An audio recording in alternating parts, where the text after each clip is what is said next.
ओम भोलेनाथ का स्थान हिंदुस्तान। ओम भगवान महादेव गिरी नित्यानंद धाम। ओम किशन गुरु ग्राम घोड़ा डोंगरी, तहसील घोड़ा डोंगरी, जिला बैतूल, हाल निवासी स्थान गुरुद्वारा परिसर घोड़ा डोंगरी। Phone number 8461907608। सद्गुरु किशन द्वारा चिताकाश गीता का 45वां श्लोक। सद्गुरु किशन के इस श्लोक में प्राणायाम एवं सांस के महत्व पर बात करते हैं।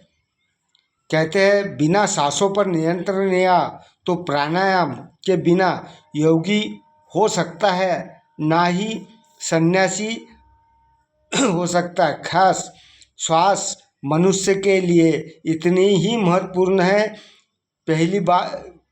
पहले बात तो यह है कि समस्त ब्रह्मांड ऊर्जा से संचालित है।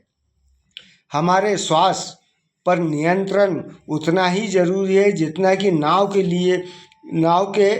लिए पतवार जरूरी है। सांसों के महत्व को पूरी तरह समझने की ज़रूरत है। पहला तत्व तो यह है, हमारा चारों ओर हमारे भीतर वायु का प्रवाह चलते रहता है, हमारे चारों ओर उपस्थित है।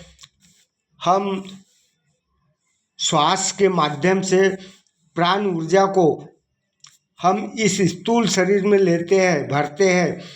जन्म से मरण तक की यह प्रक्रिया चलती रहती है।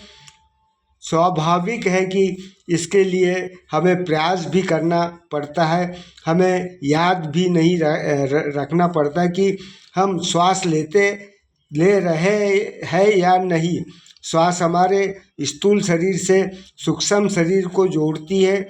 श्वास के माध्यम से हमारी प्राण ऊर्जा की प्रभाव को मन पर केंद्रित करके श्वास की उस डोर को पकड़कर उस छोर तक पहुंच सकते हैं।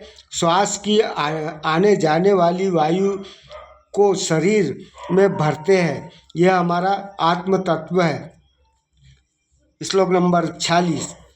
सद्गुरु किशन ने इस श्लोक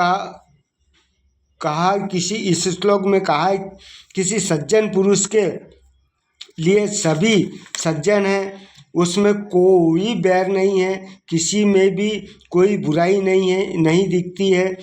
यह भी सत्य है, सज्जनता हमें अपने कर्मों से मिलती है। हमें सज्जन पुरुष बनना है तो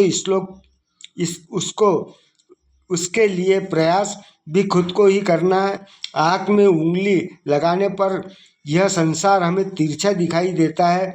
जैसे पीलिया के रोगी को सब पीला ही पीला दिखता है चारों तरफ, उसी तरह हमारे अंदर की अच्छाई एवं बुराई बाहर परिलक्षित होती है। हम प्रत्येक क्षण में बुराई खोज लेते हैं। अगर हम मन से बुराइयां देखने की इच्छुक है, सद्गुरु किशन ने इसी तरह कहा है, जग में बैरी कोई ही नहीं जो मन शीतल होए। इसी तरह संत कबीरदास के दोहे में, बुरा जो देखन मैं चला, बुरा न मिला कोई, जो दिल खोए आपनो मुझसे बुरा न होए। संत तुलसीदास जी ने भी कहा है, जाकी राखे भावना जैसी प्रभु मूरत देखी तिन जैसी। ओम नमो शिवाय। हर हर महादेव।